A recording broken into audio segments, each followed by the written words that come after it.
Now let us move on to matrix or stroma. Inside this envelope, as you see here, this envelope has a fluid, that is the aqueous fluid, which is made up of protein colloidal complex. It is made up of protein colloidal complex. Means this matrix, which is also known as stroma, it is formed of protein colloidal complex. And what else this matrix or this stroma is containing, let us discuss that one by one. Okay, it contains first of all granules. It contains granules, and these granules can be of phytoferritin, or they can be some other mineral elements. Okay, phytoferritin or some other mineral elements. Next, this matrix or this stroma also contains enzymes. It also contains enzymes. Now these enzymes are very important for the photosynthesis reaction to occur. What function do these enzymes actually perform in case of chloroplast? Let us just give you an overview of this. They actually help in the synthesis of photosynthetic pigments. Which is a photosynthetic pigment? It is chlorophyll. I told you earlier also that chlorophyll is contained in this thylakoid. This is this one thylakoid. Okay. So in the thylakoids there are photosynthetic pigment, that is chlorophyll. So that chlorophyll is synthesized by what? By the action of certain enzymes. So enzymes are helping the chloroplast to synthesize what? Photosynthetic pigments. And it is not just one function they are performing, they perform several other functions also. The next function, very important function the enzyme perform is this operating Calvin cycle. Now this Calvin cycle is actually, I can also call it as light independent reaction. This Calvin cycle involves what? It involves light independent reaction. Means photosynthesis is going to take place.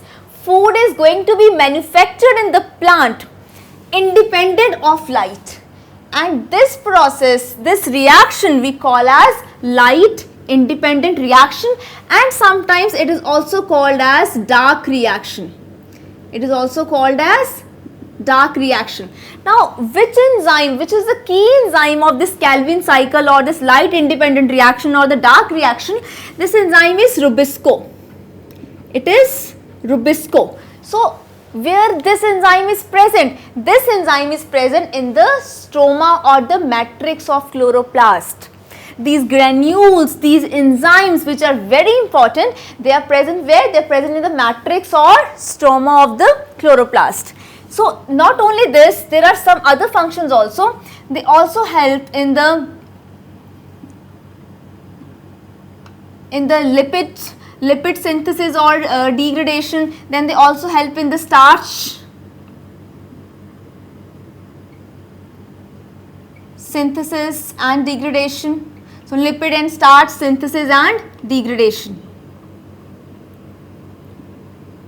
So this is how the enzymes perform very important function in case of the chloroplast. Okay, the granules are present, the enzymes are present, and this enzymes form actually very important function, that is mostly in the case of synthesis of this photosynthetic pigments and this Calvin cycle, which you will discuss later on.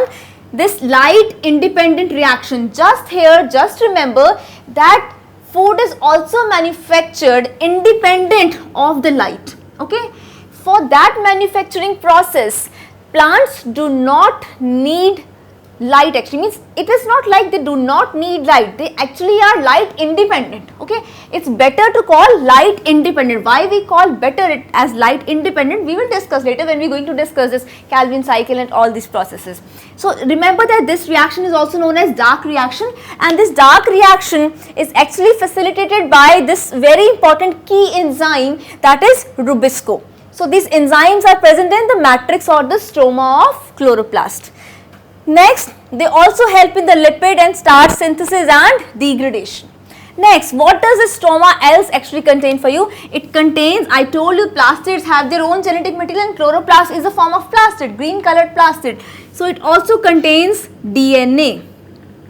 DNA is what? Deoxyribonucleic acid.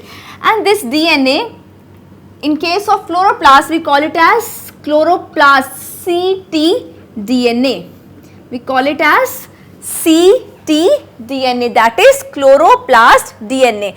Now generally this chloroplast DNA is circular, but occasionally sometimes it can also be linear. Linear occasionally, or you can say sometimes it can also be linear, but generally it is what? This chloroplast DNA, that is ctDNA, is generally what? It is circular, and there are around 2 to 6 copies of this. ctDNA has 2 to 6 copies, and this DNA is actually what? It is making this chloroplast semi-autonomous. It makes this chloroplast as semi-autonomous. So it is going to perform replication also and transcription also. Replication and transcription. So this ctDNA, this chloroplast DNA is usually circular, but it can be linear also, okay, occasionally. There are 2 to 6 copies of this ctDNA, chloroplast DNA. It makes the chloroplast semi-autonomous because this DNA can replicate and can also perform transcription, okay. And besides this DNA, okay, we also have mRNA, that is messenger RNA, tRNA, that is transfer RNA, and we also have rRNA, that is ribosomal RNA. So besides DNA, we also have RNA, that is mRNA, tRNA, and rRNA, that is ribosomal RNA. Now after this DNA, the genetic material, we have ribosomes in the matrix. Now these ribosomes are generally 70S type. You all have studied about ribosomes. They are formed of, they actually are very important organelles in the cells, and they are actually divided into 2 kinds. They have 2 types, 70S and 80S. So in the chloroplast, generally the ribosomes are 70S type. Now this is Swedberg unit. This S means this is Swedberg unit.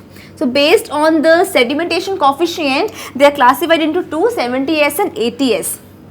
This S is Swedberg unit, right? So the ribosomes, the type of ribosomes present in the chloroplast is of 70S type.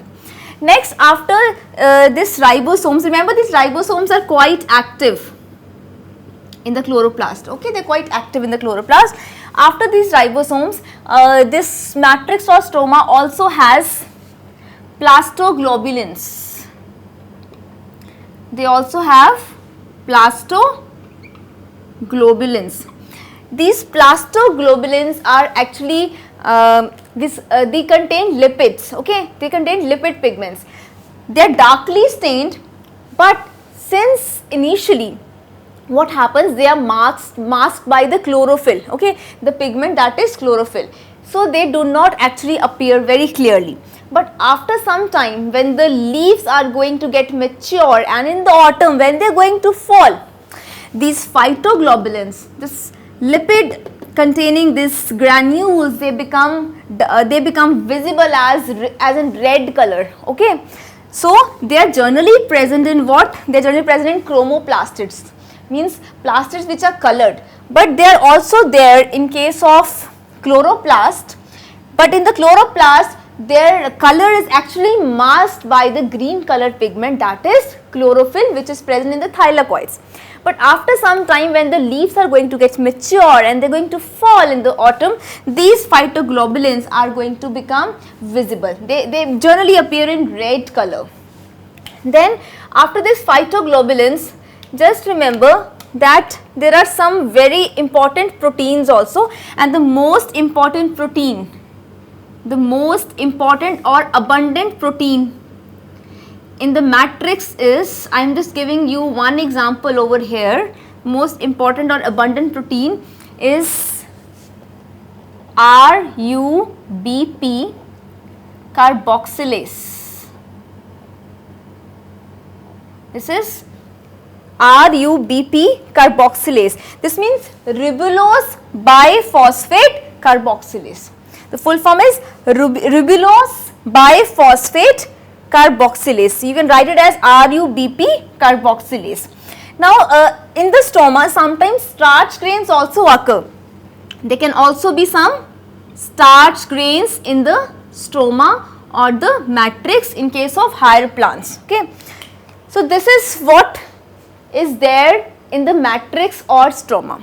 Let us recall, I told you that this matrix or stoma is actually the aqueous fluid inside this core, okay, and this is generally made up of protein colloidal complex. When I told you about the composition of matrix or stoma, I told you that proteins are in abundant composition, that is 50 to 60% approximately. So, this stroma or this entire matrix is composed of this protein colloidal complex. And what else does this matrix or stroma contains? It contains granules, phytoferritin and some mineral elements. These granules are actually what? These are, you can remember this as mineral elements. Then the enzymes. Now, these enzymes actually have a very important function. They help in the synthesis of photosynthetic pigments. They actually are the key enzyme. There are certain key enzymes, like I told you about rubisco. This rubisco is a key enzyme which is going to help the plants to carry out light independent reaction or the dark reaction. The enzymes also perform lipid and starch synthesis and degradation. Then we come on to the genetic material. The genetic material is in the form of DNA, and we call the chloroplast DNA as ctDNA, chloroplast DNA. It is mostly circular, but occasionally it can be linear also. There are 2 to 6 copies of this DNA, which this DNA actually makes this chloroplast as semi-autonomous. It can replicate also, it can show, it is going to process further transcription also. Then there is also the presence of mRNA, tRNA, rRNA. This mRNA is messenger RNA, tRNA is transfer RNA, rRNA is ribosomal RNA. Then we have ribosomes, and we have very active ribosomes in case of chloroplast, and they are generally 70S type. As I told you, it is Swedberg unit. Then we have plastoglobulins. These are the lipid containing granules, and these actually become active when these chlorophylls are going to degenerate. Then the most important or abundant protein is the RUBP carboxylase, that is ribulose biphosphate carboxylase. Then in some higher plants, the matrix or the stroma also contains some starch grains. So this was all about matrix or the stroma. Now we will be moving